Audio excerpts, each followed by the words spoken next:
الحمد لله رب العالمين والصلاة والسلام على سيد الأنبياء وخاتم المرسلين وعلى آله وصحبه أجمعين، أما بعد. قال الله تبارك وتعالى: أعوذ بالله من الشيطان الرجيم: والذين آمنوا أشد حبا لله. وقال رسول الله صلى الله عليه وسلم: لا يؤمن أحدكم حتى يكون هواه تبعا لما جئت به، او كما قال علیہ الصلاۃ والسلام. درود شریف پڑھیے. اللہم صلی علی سیدنا محمد وعلی سیدنا محمد. ناظرین، کل کی گفتگو میں حضرت مفتی زبیر شاہ صاحب دامت برکاتہم نے بڑی ایک اصولی بات واضح فرمائی مقاصد اور وسائل کے حوالے سے، کہ کچھ چیزیں ذرائع اور وسائل ہوتے ہیں تو اس کو مقصود نہیں سمجھا جاتا، اور اس کا شریعت سے ثابت ہونا کوئی ضروری بھی نہیں ہے، اس کے لیے کسی دلیل کی ضرورت بھی نہیں ہے، اس پر سنت و بدعت کا حکم بھی نہیں لگتا. البتہ جو مقاصد ہے، جس چیز کو بذات خود مقصد بنایا جائے، باعث ثواب سمجھا جائے، تو اس کے لیے شریعت سے ثابت ہونا پھر ضروری ہے. اپنی عقل سے اب اس کا ایجاد نہیں کر سکتے. تو آج میرا بیان تھا، تو میں نے سوچا کہ میں اسی بیان کو تھوڑا اور واضح کر لوں، تاکہ یہ دونوں بیانات مل کر ایک کمپلیٹ صورت بن جائے، ایک صحیح تصور اس سے قائم ہو جائے. تو میری گفتگو کا موضوع یہ ہے کہ یہ جو مقاصد کا حضرت نے فرمایا کہ ایک وسائل ہے تو ایک مقاصد ہے، تو یہ مقاصد کا حصہ ہم تھوڑا سا واضح کریں. اور یہ اس لیے بھی اہم ہے کہ ان مقاصد کے لیے ہم یہاں جمع ہوئے ہیں، ہمارے جمع ہونے کا مقصد بھی ان مقاصد کا حصول ہے. تو اس حوالے سے بھی یہ متعلقہ ہے ذرا. تو اس بات کو آگے لے جانے سے پہلے ہم ذرا بہت ابتدا سے اس کو شروع کرتے ہیں، بالکل زیرو پوائنٹ سے، تاکہ پوری ایک تصویر اول سے لے کر آخر تک ہمارے ذہن میں آئے. اور اللہ تعالیٰ کی تخلیق کا جو مقصد ہے اور جو فلسفی تخلیق ہے ہماری تخلیق سے، تو وہ ذرا ہمیں مستحضر ہوں. یہ بات آپ سب کو معلوم ہے. ہم زیرو پوائنٹ سے شروع کرتے ہیں، بالکل ابتدائی نقطے سے، کہ اللہ تعالیٰ نے ان دنیا کے دنوں میں سے کسی دن اپنے فرشتوں کے سامنے اپنا یہ ارادہ ظاہر فرمایا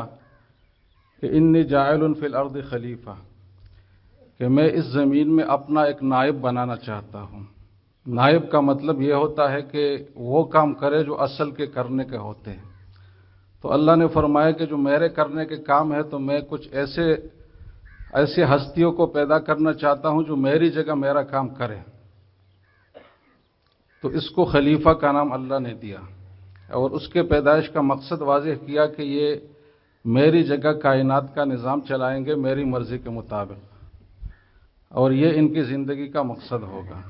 اور اس مقصد کے حصول کے لیے ان کو جو صلاحیت چاہیے، تو وہ صلاحیت میں ان کو دوں گا. اور وہ صلاحیت وہ ہے کہ وَعَلَّمَ آدَمَ الْأَسْمَاءَ كُلَّهَا. اور احادیث میں بھی جو بات آئی ہے کہ اللہ تعالیٰ نے اپنی صفات کی ایک جھلک انسان پر ڈالی. ظاہر ہے اللہ کی صفات تو اللہ کی ہے، انسان میں یہ گنجائش اور استطاعت نہیں ہے کہ ان صفات تک پہنچ سکے. لیکن انسان کو اس دنیا کے چلانے کے لیے جس حد تک ان صفات کی عکاسی ضروری تھی، تو اللہ تعالیٰ نے انسان پر واقص ڈال دیا. وہ جلوہ اللہ تعالیٰ نے فرما دیا، اور انسان کو اپنی صفات کی کچھ نہ کچھ مشابہت دے دی. اور حدیث میں ہمیں حکم دیا گیا کہ تخلقوا باخلاق اللہ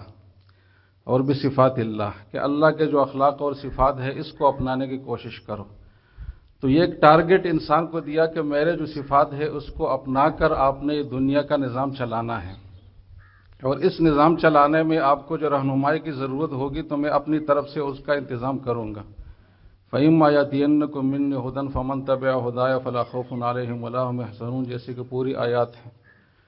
اور وَهَدَيْنَاهُ النَّجْدَيْنِ، کے دونوں راستے ہم نے انسان کو سکھائے.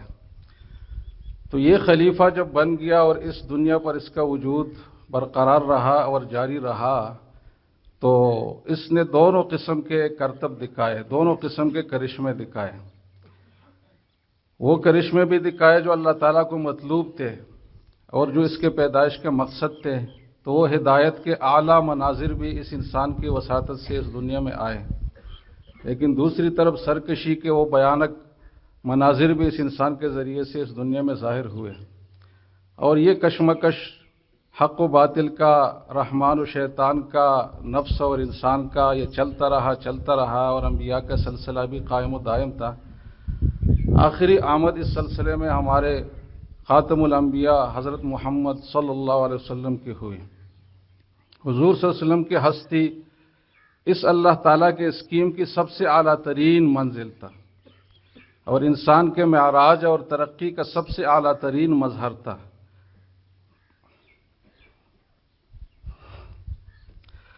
تو اس سے آگے کسی انسان کے لیے ممکن ہی نہیں ہے کہ تصور کرے، اور اس سے آگے کوئی انسان اگر پہنچے گا تو وہ پھر انسان نہیں ہوگا، وہ کوئی اور مخلوق ہوگا۔ انسانیت کا اعلیٰ معراج اللہ تعالیٰ نے حضور صلی اللہ علیہ وسلم کو قرار دیا، انہی صفات کی وجہ سے، انہی کمالات کی وجہ سے جو اللہ تعالیٰ نے ان میں ڈالے تھے اور جس کے لیے ان کو پیدا کیا گیا تھا۔ پھر حضور صلی اللہ علیہ وسلم نے اسی صفات کے حامل افراد کی تیاری شروع کی، جن کو ہم صحابہ کرام کے نام سے جانتے ہیں، اور صحابہ کرام واقعی اس معراج پر پہنچ گئے جو ان سے مطلوب تھا، اور اس اعلیٰ مقام تک ان کی رسائی ہوئی جو اللہ تعالیٰ کے علم میں ان کے لیے مقدر تھا۔ لیکن اس صحابہ کے دور میں حضور کی موجودگی میں بھی یہ جو ایمان اور تقوی اور ایقان اور احسان اور اندرونی محبت اور جذبات کی کیفیت ہوتی ہے، یہ جو بھی آپ نام اس کو دے، تو یہ حضور کی موجودگی میں بھی اونچ نیچ اس میں ہوتی تھی۔ جیسے کہ وہ مشہور حدیث سے حضرت حنظلہ رضی اللہ تعالیٰ عنہ کا کہ ایک دن وہ پریشان دکھائی دیے، تو حضرت ابوبکر نے ان سے پوچھا کہ کیا مسئلہ ہے، تو انہوں نے کہا کہ یار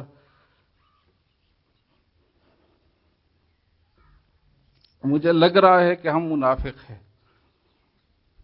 اس لیے کہ حضور کی مجلس میں جو کیفیت ہماری ہوتی ہے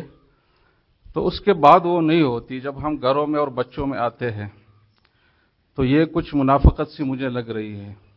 تو حضرت ابوبکر صدیق نے فرمایا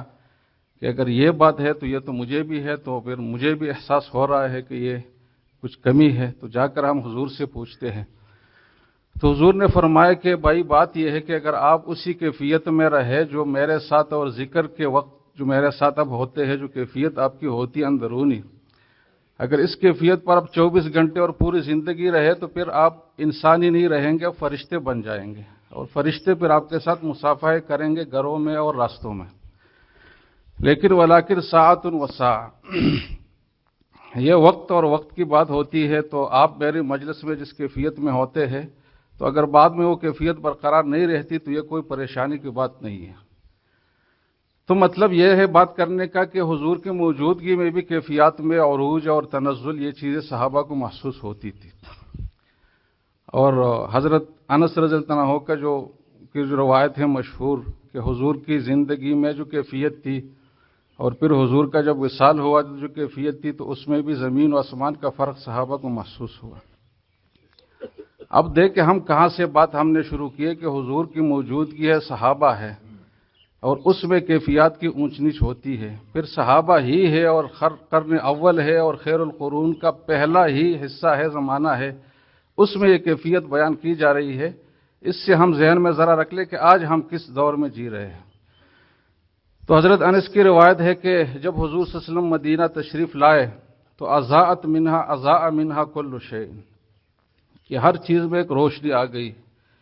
ایک خوشنمائی ہر چیز میں محسوس ہوئی، اور ہمارے دلوں کی کیفیت بہت ہی آگے پہنچ گئی۔ لیکن جب حضور کا وصال ہوا تو ہر چیز اندھیری، ہر چیز میں ایک اندھیرا پن آ گیا، ایک تاریکی سی آ گئی۔ اور وَمَا نَفَضْنَا أَيْدِيَنَا عَنِ التُّرَابِ حَتَّىٰ أَنكَرْنَا قُلُوبَنَا، کہ ہم نے ہاتھ بھی نہیں صاف کیے تھے، جاڑے تھے مٹی سے، حضور کے قبر مبارک پر مٹی ڈالنے سے ہم فارغ بھی نہیں ہوئے تھے کہ ہم نے اپنے دلوں میں فرق محسوس کیا۔ تو یہ وہ فرق تھا جو حضور کی موجودگی میں ایک کیفیت تھی، اور حضور کے بعد پھر وہ کیفیت تھوڑی کم ہوئی۔ تو یہ ایک تنزل کا پہلا مرحلہ ہوا جو تمام صحابہ پر یہ کیفیت طاری ہوئی۔ تو دیکھو وہاں بھی تنزل کی صورت تھی، اگرچہ وہ تنزل ایسی چیز کے مقابلے میں تھی کہ ہمارے تصورات سے وہ باہر ہے، تو ہم تو اس کو تنزل نہیں کہہ سکتے، لیکن خود وہ صحابہ جو حضور کے زمانے کو دیکھے ہوئے تھے اور بعد کی اپنی حالت کو دیکھتے تو اس کو تنزل قرار دے رہے ہیں کہ ہم ایک درجے نیچے آ گئے۔ پھر یہ تنزل اس طرح چلتا رہا۔ آگے جب تابعین کا دور آیا تو حلیۃ الاولیاء میں حضرت حسن بصری رحمہ اللہ کا ایک فرمان ہے، انہوں نے اپنے ساتھ سامعین کو کہا، سامنے لوگوں کو، کہ میں نے 70 بدری صحابہ کی زیارت کی ہے، یعنی وہ صحابہ جو جنگ بدر میں شریک ہوئے تھے۔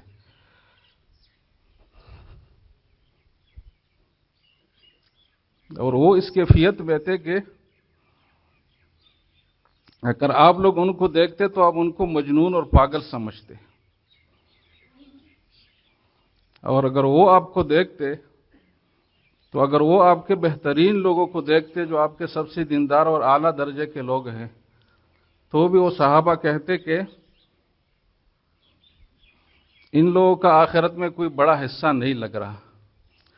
اور اگر وہ آپ کو کمزور اور دینی لحاظ سے کمتر لوگوں کو دیکھتے تو وہ صحابہ کہتے کہ لا یؤمنون بیوم الحساب،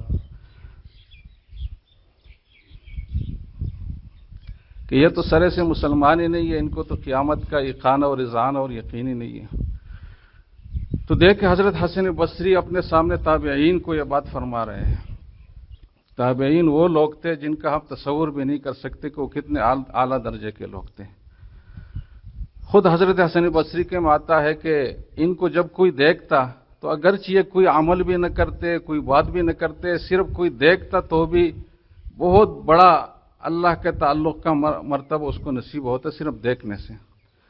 تو وہ اپنے اور اپنے زمانے کے لوگوں کے بارے میں صحابہ کی بنسبت یہ بات کر رہے ہیں کہ آپ لوگوں میں اور صحابہ میں اتنا فرق اور تنزل آیا ہے۔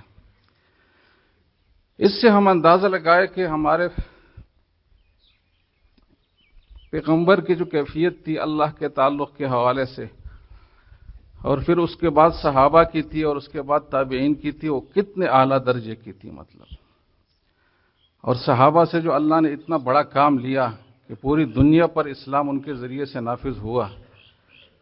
تو اس کو آپ ایسا سمجھے کہ ایک ایسا ایٹم بم آپ تیار کریں کہ پوری دنیا پر وہ اثر انداز ہو، تو اس کے جو ذرے ہوں گے نا وہ بہت ہی پوٹینسی والے ہوں گے، بہت ہی ہائی لیول ہوں گے۔ تو صحابہ کو اللہ نے ایسا ایٹم بم بنایا کہ پوری دنیا پر انہوں نے دھماکہ کیا اور اسلام کو پھیلایا۔ چند ہی لوگ تھے، اس لیے کہ ان کے اندر وہ پوٹینسی اتنی زیادہ تھی ایمان اور تقوی کی کہ اس کا تصور بھی نہیں کیا جا سکتا۔ تو بہرحال یہ تنزل کا سلسلہ چلتا رہا۔ آپ جب اولیاء اور اکابر کی اور تاریخ کی کتابیں پڑھیں گے تو آپ ہر بڑے آدمی کے زبانی یہ بات سنیں گے کہ میرے جو مشائخ تھے اور میرے جو اساتذہ تھے ان جیسے لوگ آج کل نظر نہیں آ رہے ہیں۔ ہر بعد والے نے گزشتہ والے کی بنسبت یہ بات کی ہے، اور یہ بات اس روز اول سے آج تک چلی آ رہی ہے۔ اب حضرت حسن بصری نے جو یہ بات فرمائی تھی تابعین کو مخاطب کر کے کہ اگر صحابہ تمہیں دیکھتے تو کیا کہتے اور تم صحابہ کو دیکھتے تو کیا کہتے، تو یہ 110 ہجری کی بات ہے،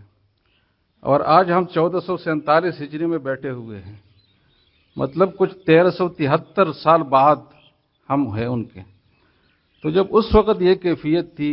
اور پھر رفتہ رفتہ یہ تنزل ہوتا رہا تو آج تنزل کی کیا کیفیت ہوگی۔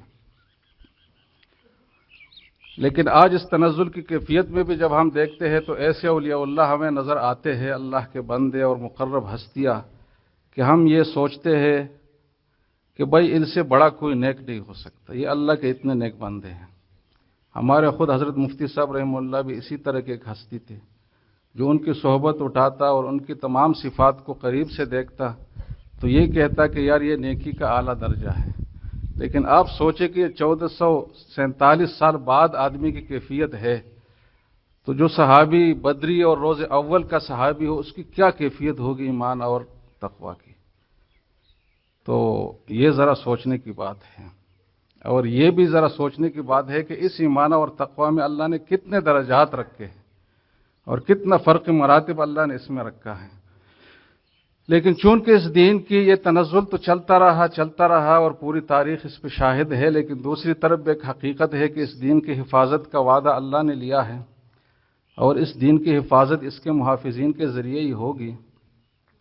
اس لیے اللہ تعالیٰ نے اس امت کو بالکلیہ محروم نہیں کیا، بلکہ یہ سلسلہ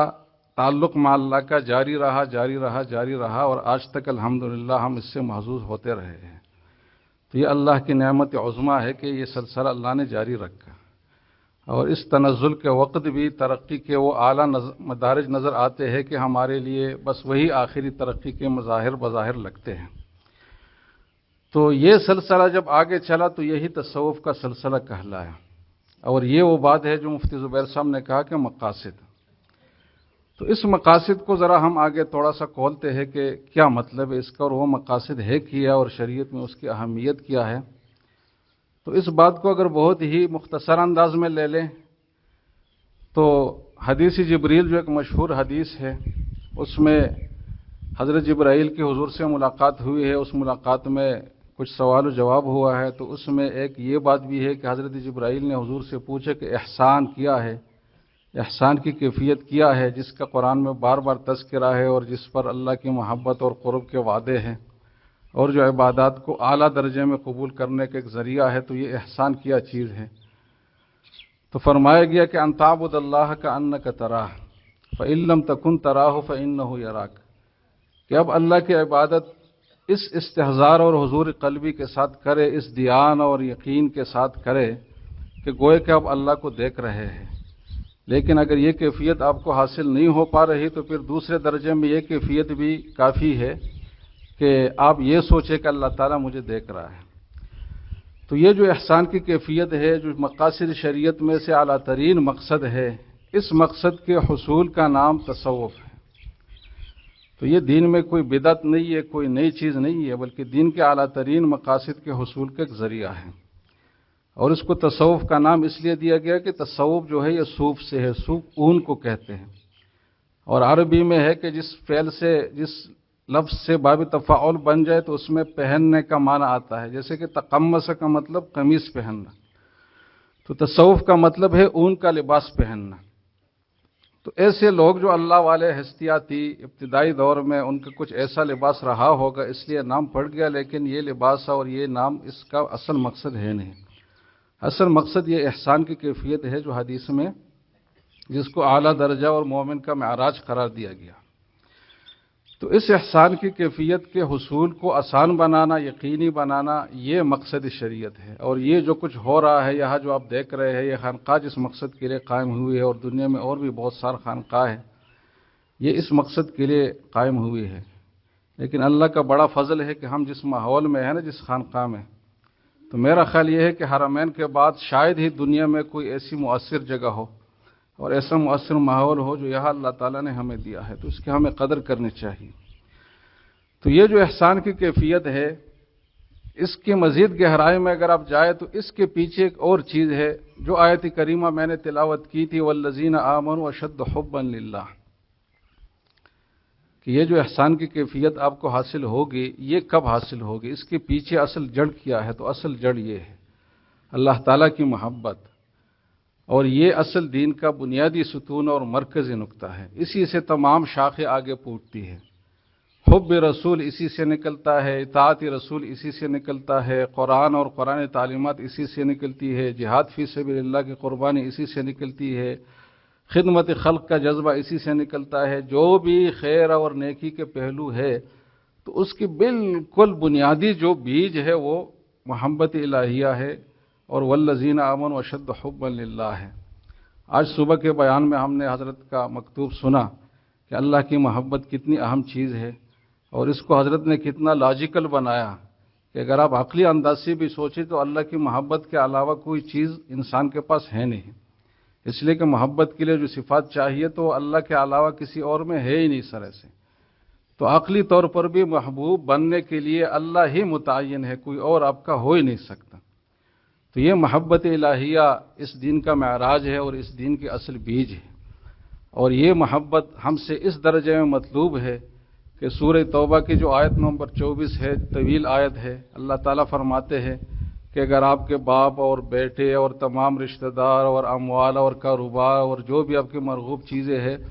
ان میں سے کوئی بھی چیز، یہ سب چیزیں مل کر بھی اگر آپ کو اللہ تعالیٰ سے اور اس کے رسول اور جہاد سے زیادہ محبوب ہے تو پھر آپ عذاب کے مستحق ہیں۔ فَتَرَبَّصُوا حَتَّى يَأْتِيَ اللَّهُ بِأَمْرِهِ۔ اور یہ محبت ہم سے اس درجے میں مطلوب ہے کہ حضور صلی اللہ علیہ وسلم نے جیسے کہ دعا فرمائی تھی کہ اللہم اجعل حبک احب الی من نفسی و اہلی و مالی و من الماء البارد، کہ آپ مجھ سے ہر چیز سے زیادہ محبوب ہو، میری ذات سے بھی، میرے اہل و عیال سے بھی، اور شدید پیاس میں جو بہت ٹھنڈا اور لذیذ پانی ہوتا ہے اس سے بھی آپ کی محبت مجھے زیادہ ہو۔ تو یہ مومن سے مطلوب ہے، اور یہ اصل جڑ ہے تمام طاعت اور عبادات کا۔ اب یہاں ذہن میں ایک سوال آتا ہے، اس بات کو ہم بہت ترتیب سے لے جا رہے ہیں، ایک بات دوسرے سے بالکل ملی ہوئی ہے کہ ٹھیک ہے اللہ کی محبت تو مطلوب ہے اور اعلیٰ درجہ ہے، لیکن اللہ کو نہ تو ہم دیکھ رہے ہیں، نہ تو ہم چھو سکتے ہیں، نہ دیکھ سکتے ہیں، نہ ہمارے سامنے کوئی مادی وجود ہے جس کی ہم کوئی خدمت کر سکے، نہ ہمارے سامنے کوئی موجود ہستی ہے جس کے مرضیات اور نامرضیات کا ہم پتہ چلا سکے، تو ہم کیسے اللہ سے محبت کریں؟ تو پھر اللہ تعالیٰ نے اس کی صورت یہ دی، اپنے ذات سے کامل ترین محبت کی صورت یہ دی کہ اطاعت رسول۔ تو یہ 5 درجات ہے، سب سے اعلیٰ درجے میں اللہ کی محبت ہے، پھر دوسرے درجے میں اطاعت رسول ہے، تصوف کے مقاصد میں بیان کر رہا ہو، پھر تیسرا تزکیہ نفس ہے، پھر چوتھی چیز ایثار اور ہمدردی اور خیرخواہی کا جذبہ ہے، اور 5ویں چیز خدمت خلق ہے۔ یہ 5 چیزیں جب مل جائے تو یہ تصوف کو ایک کامل ترین تصویر بنتی ہے، اور ان 5 کو بھی اگر آپ ایک بہت ہی خوبصورت ترتیب میں لانے کی کوشش کریں اور بہت مختصر، تو وہ 3 چیزیں ہیں کہ تصوف کا اور ہمارے یہاں موجودگی کا اور جو محنت اور کوشش ہم کر رہے ہیں اس کا مقصد کیا ہے؟ تو وہ یہ ہے کہ اللہ کو ہم محبت کے ذریعے سے راضی کریں، رسول اللہ صلی اللہ علیہ وسلم کو اطاعت اور فرمانبرداری کے ذریعے سے راضی کریں، اور خلق خدا اور مخلوق خدا کو خدمت کے ذریعے سے راضی کرے۔ یہ 3 چیزیں دین کا خلاصہ ہیں۔ تو ان میں جو پہلی چیز تھی اللہ کی محبت، تو اس پر یہ ذہنی سوالات اٹھتے تھے کہ وہ کیسے ممکن ہے عملاً، تو اس کا حل پھر اللہ نے دے دیا رسول اللہ صلی اللہ علیہ وسلم کی اطاعت کی شکل میں، اور اس کے بارے میں دیکھیں جس سے آپ محبت کرتے ہیں نا تو آپ کی 3 خواہشات ہوتی ہیں کہ وہ مجھے جو حکم دے تو میں اس طرح کروں، اور وہ مجھے جس چیز سے منع کرے تو مجھ سے منع ہو جاؤں۔ دوسرا یہ ہے کہ اس کے لیے میں کچھ قربانی دے دوں، اس کے لیے میں کچھ نثار ہو جاؤں، اپنے آپ کو نثار کر لوں، قربان کر لوں، کچھ اپنے آپ سے نکل کر اس کے لیے میں کچھ کروں۔ اور تیسرا ہے کہ اس کے مرضیات اور نامرضیات کا مجھے پتہ چلے کہ اس کو اوورآل جو چیزیں پسند ہیں تو میں اپنی زندگی اسی طرح بناؤں، اور جو چیزیں ناپسند ہیں تو میں اس سے بچوں۔ تو یہ تینوں عناصر جو محبت کے ہیں، یہ حضور صلی اللہ علیہ وسلم کی اطاعت اور ان کی ہستی کی صورت میں اللہ تعالیٰ نے ہمیں دیے، اور یہ فرمایا کہ دیکھو محبت کا تقاضا ہے نا کہ ہم محبوب کی طرح چلے، اس کی طرح کام کریں۔ تو من یطع الرسول فقد اطاع اللہ، یہ حیثیت میں حضور کو دیتا ہوں کہ جو ان کی اطاعت کرے گا تو وہ یہ سمجھے کہ بالکل اللہ تعالیٰ کی میں نے بات مانی اور اس کی اطاعت میں نے کی۔ اور ساتھ فرمایا کہ قل ان کنتم تحبون اللہ فاتبعونی یحببکم اللہ، کہ اگر تم اللہ سے محبت کا دعویٰ رکھتے ہو اور چاہت رکھتے ہو تو اس کا حل اور طریقہ یہ ہے کہ تم میرے اتباع کرو۔ تو اس سے آپ کو دونوں مقصد حاصل ہوں گے، یہ مقصد بھی حاصل ہوگا کہ تم اللہ کے محبت کا اظہار کر سکو گے جو آپ کا مقصد ہے، اور ساتھ جواب میں یہ مقصد بھی حاصل ہوگا کہ اللہ تعالیٰ بھی تمہارے ساتھ محبت کرے گا اور رکھے گا۔ تو یہ ایک بہت بڑی بات ہوتی ہے، کسی سے آپ محبت کرے تو یہ تو آپ کا ایک طرفہ فعل ہے، لیکن وہ بھی آپ سے محبت کرے تو یہ آپ کے اختیار میں نہیں ہے۔ یہاں گوئے کہ اللہ تعالیٰ نے ہمارے اختیار میں دے دیے دونوں باتیں، کہ آپ مجھ سے محبت کرے تو وہ بھی آپ کے اختیار میں ہے، اور اگر مجھ سے محبت کروائے تو بھی آپ کے اختیار میں ہے، اور وہ یہ ہے کہ آپ رسول کی اطاعت کرے تو دونوں چیزیں آپ کو حاصل ہو جائیں گی۔ تو حضور کی اطاعت کی شکل میں پھر اللہ تعالیٰ نے نعمت ہمیں دی، اور یہ اس لیے دی کہ حضور کوئی عام انسان اور ہستی نہیں تھے، ان کے جو بھی قول و فعل تھا وہی کے تناظر میں تھا اور وہی کے نتیجے میں تھا۔ جیسے کہ اللہ تعالیٰ نے ایک اصولی حیثیت حضور کی واضح فرمائی ہے کہ وما ينطق عن الهوى ان هو الا وحی یوحى، کہ وہ جو بھی بات کرے تو وہ یا تو وحی منصوص اور مطلوع ہے یا وحی غیر مطلوع ہے، لیکن ہے اللہ کی طرف سے۔ تو اس لیے ان کو مطاع بنا کر اللہ تعالیٰ نے اپنی محبت کے اظہار کی گوئے کہ ہمیں گنجائش دی اور ایک عملی شکل دی کہ میری محبت جو آپ سے مطلوب ہے اس کی عملی شکل یہ ہے کہ آپ رسول کی اطاعت کریں۔ اور پھر رسول کی اطاعت کے بھی دونوں پہلو ہمیں اللہ نے دیے، ظاہری پہلو بھی اور باطنی پہلو بھی۔ ظاہری پہلو تو یہ عبادات ہے جو ہم ہاتھ پیر سے انجام دے رہے ہیں، اور باطنی پہلو وہ ہے جو حدیث میں نے آپ کے سامنے پڑھی کہ لا یؤمن احدکم حتی یکون ہواہ تبعا لما جئت بہ، کہ انسان کی جو خواہشات اللہ نے رکھی ہے تو ان خواہشات کو فنا اور زائل تو نہیں کیا جا سکتا، لیکن اس کو نارملائز کیا جائے اس طریقے سے کہ وہ میرے ہی طریقے پر چلے اور اپنے دنیا کی خواہشات کو اور جو بھی اس کے مطلوبات ہے وہ میرے ہی طریقے پر پورا کرے، تو یہ ہمارے اتباع ہے۔ تو یہ اتباع اللہ تعالیٰ نے ہمیں اس شکل میں دی، اور محبت کی شکل میں پھر دوسری حدیث میں بات آئی کہ لا یؤمن احدکم حتی اکون احب الیہ من والدہ وولدہ والناس اجمعین، کہ جب تک میں مسلمان کو تمام مطلوبات اور رشتوں سے زیادہ محبوب نہ بن جاؤں تو وہ کامل ایمان کا حامل نہیں ہو سکتا۔ تو اطاعت کے ظاہری پہلو بھی ہمیں دیے، اس کا پابند بنائے، اور باطنی پہلو جو نفسیاتی اور قلبی اطاعت ہے گویا کہ اس کا بھی ہمیں ایک معیار بھی دیا۔ ایسا نہیں کہ رہبانیت کی طرح کہ اب سب چیزوں کو فنا کرو ختم کرو، اس لیے کہ وہ انسانی فطرت کے خلاف ہے۔ اس میں کہ اعتدال کا منصب ہمیں دیا کہ آپ اپنے خواہشات کو پورا تو کرو، دنیا کی زندگی کو تو چلاؤ، لیکن میرے کہنے اور کرنے کے مطابق۔ تو یہ دوسرا اہم عنصر تھا اطاعت رسول، جو پہلے اہم عنصر کے حصول کا ایک حصہ تھا، لیکن جو پہلا اہم عنصر ہے اس کا ایک ذیلی عنصر ہے اور اس کے ایک ذیلی حصہ ہے۔ اللہ تعالیٰ کی محبت کے ذیل میں اس کے نیچے ایک چیز آتی ہے جو اللہ کی محبت کا حصہ ہے، اور وہ ہے جو اس کی طرف مشہور حدیث میں اشارہ ہے کہ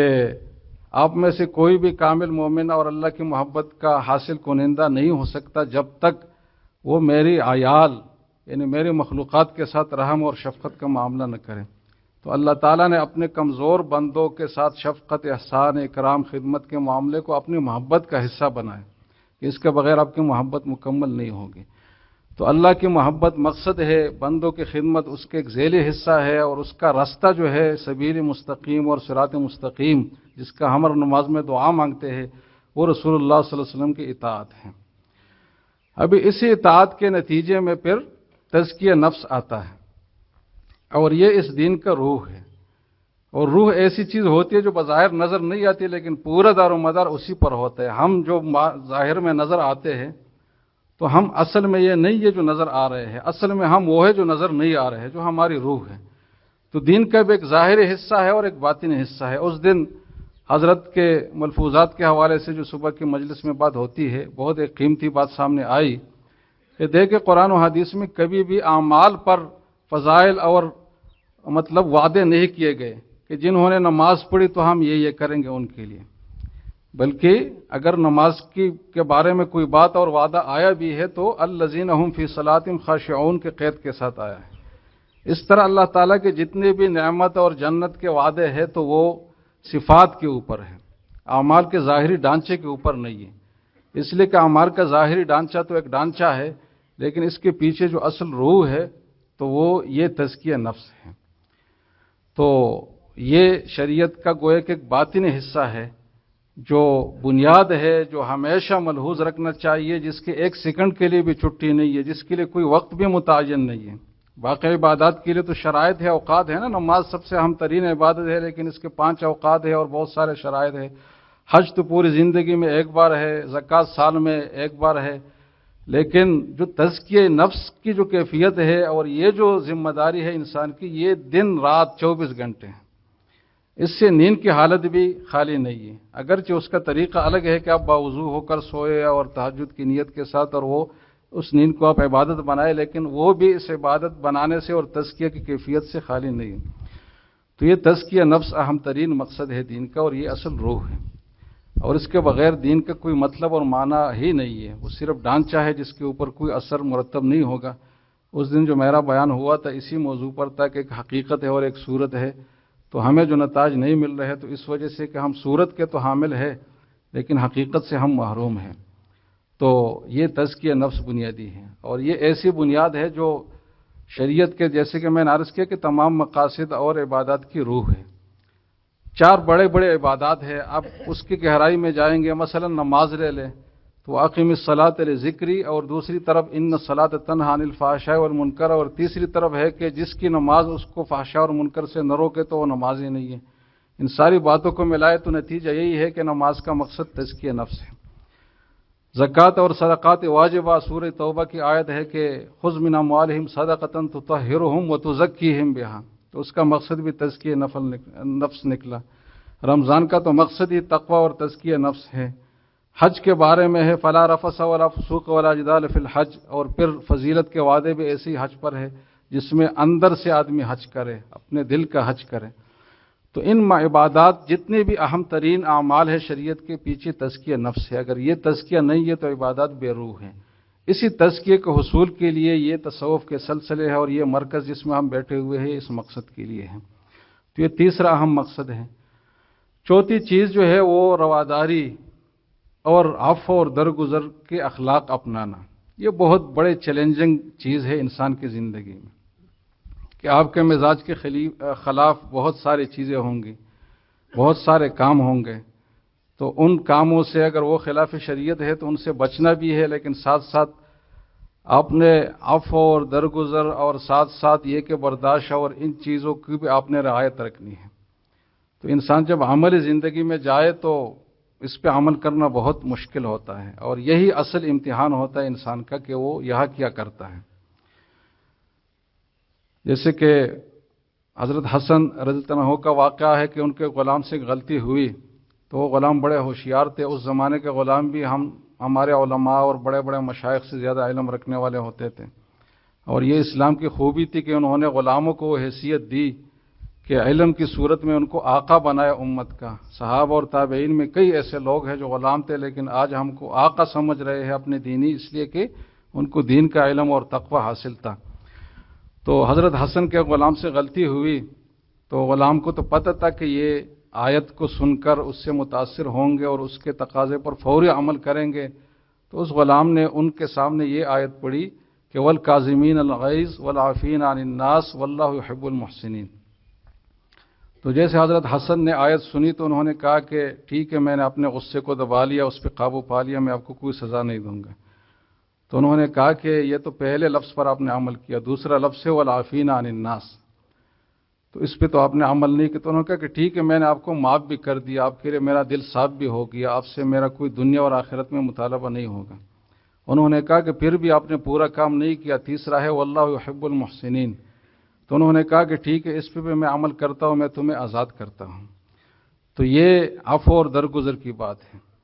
اب یہ جو عفو اور درگزر ہے، یہ جیسے کہ میں نے عرض کیا کہ بہت مشکل کام ہے، لیکن شریعت کے حکمت اور تدریج اور تعلیم کا طریقہ ایسا ہے کہ وہ ایسے طریقے سے انسان کو سمجھاتا ہے کہ وہ کام پھر اس کے لیے مشکل نہیں رہتا۔ آج کے نظاموں کے ایک بہت بڑا پرابلم ہے، وہ قانون تو بناتے ہیں کہ یہ کرنا ہے وہ کرنا ہے۔ اگر آپ ریل پہ سفر کریں گے تو کئی ہدایات آپ کو لکھی ہوئی نظر آئیں گی۔ اگر آپ کسی افسر کے دفتر میں جائیں گے تو اس کے نشست کے اوپر کتبہ لگایا ہوا ہوگا کہ رشوت دینے والا اور لینے والا جنتی اور لعنوی ہے، لیکن اس کے نیچے وہ رشوت لے دے رہا ہوگا۔ اس لیے کہ آج کے جو اصلاحی نظام جتنے بھی ہیں انسانوں کے بنائے ہوئے، وہ ظاہر کے اوپر چیزیں توپ کر وہ انسانوں کی اصلاح کرنا چاہتے ہیں، جبکہ اللہ کے جو شریعت اور دین ہے وہ اندر سے انسان کو بدلتے ہیں۔ کسی نے بات کی ہے کہ اس کی مثال ایسی ہے کہ اگر آپ شیر کو شیر رہنے دینا اور اس کے سامنے تازہ گوشت رکھ کے اور پھر کہے کہ یہ نکا ہے تو یہ نہیں ہو سکتا، لیکن اگر آپ شیر کو بکری بنائے تو پھر اس کے سامنے جتنا بھی آپ تازہ گوشت رکھے وہ کچھ بھی نہیں کرے گا۔ تو اسلام جو ہے دین اور اللہ کی دی ہوئی شریعت، وہ انسان کی اس طرح اصلاح کر رہا ہے کہ وہ اندر سے اس کو بدل دے تو پھر وہ خود بخود صحیح چلے گا۔ تو اس رواداری اور عفو اور درگزر کے حوالے سے جو ایک بہت مشکل کام ہے اور نفس پر بہت شاق گزرتا ہے،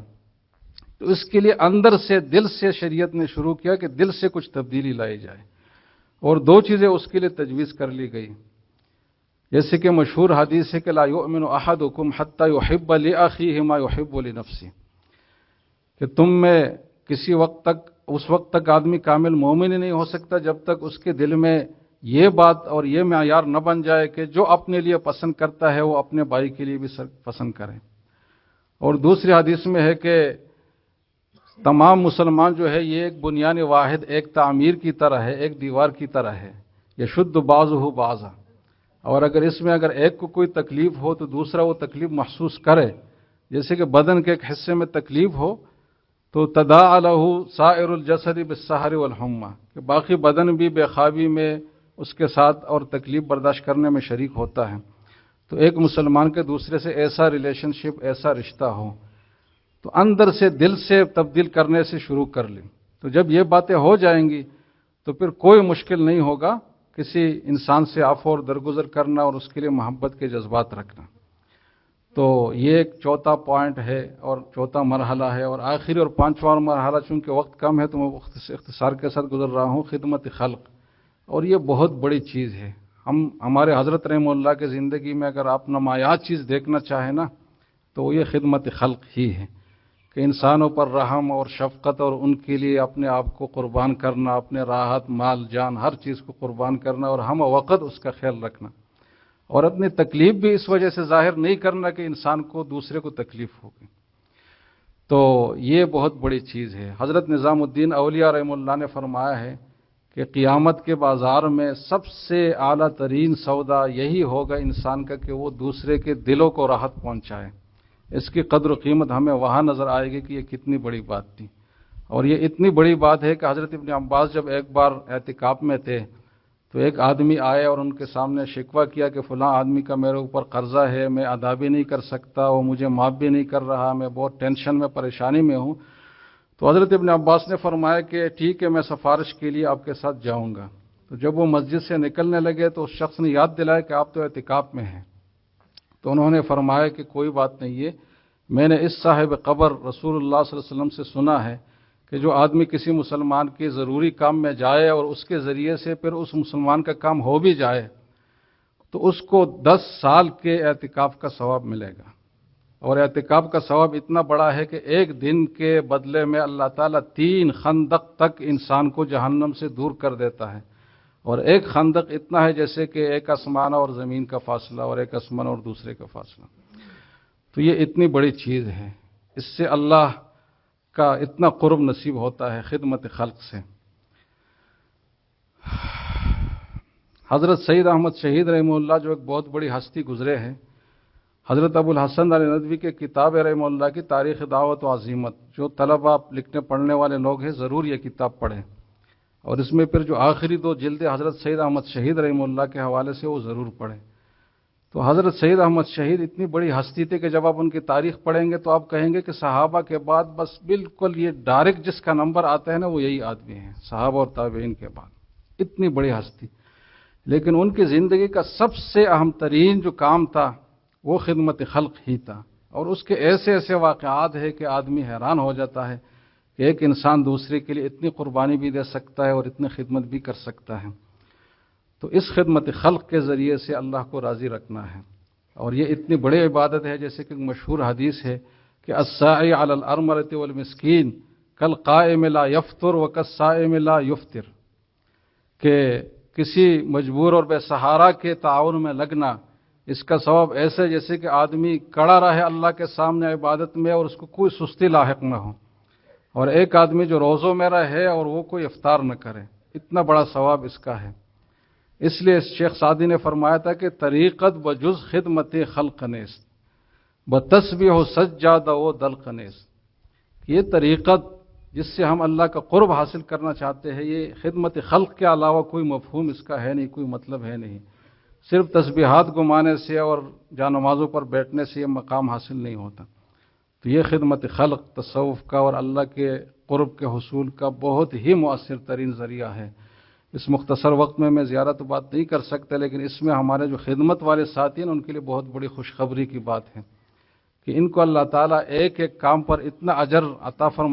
فرمائیں گے انشاءاللہ کہ اس پورے مجمع کے اعمال پر بھی شاید وہ نہ ملے۔ تو اپنے ان کاموں کو معمولی نہ سمجھے، اس خدمت کو بوجھ نہ سمجھے،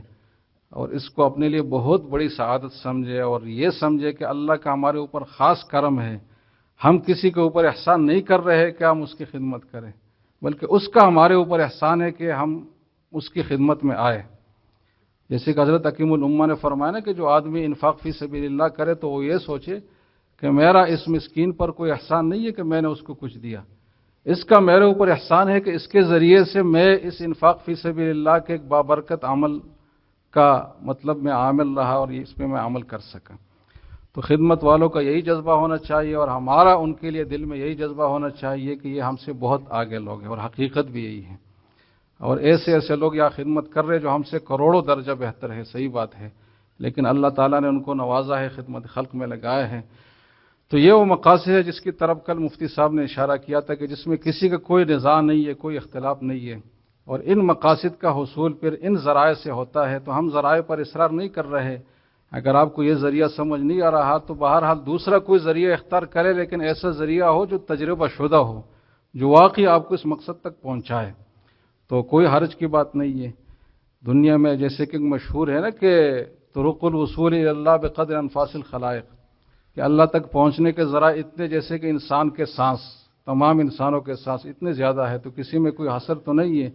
کسی چیز کو ہم بذات خود کوئی ضروری اور لازم اور بذات خود مقصد بھی نہیں سمجھتے، لیکن ان مقاصد عالیہ کا حصول بہرحال ضروری ہے، ہر مسلمان کی زندگی کا حصہ ہے، اور یہی چیز ہے جس کا ہم آخرت میں اس کی قدر و قیمت ہمیں معلوم ہوگی۔ تو بات لمبی ہو سکتی ہے، تو بس میں اسی پر اکتفا کرتا ہوں۔ اللہ تعالیٰ سب سے پہلے مجھے عمل کی توفیق دے، پھر تمام حاضرین کو۔ اقول قولی ھذا واستغفر اللہ لی ولکم ولسائر المسلمین۔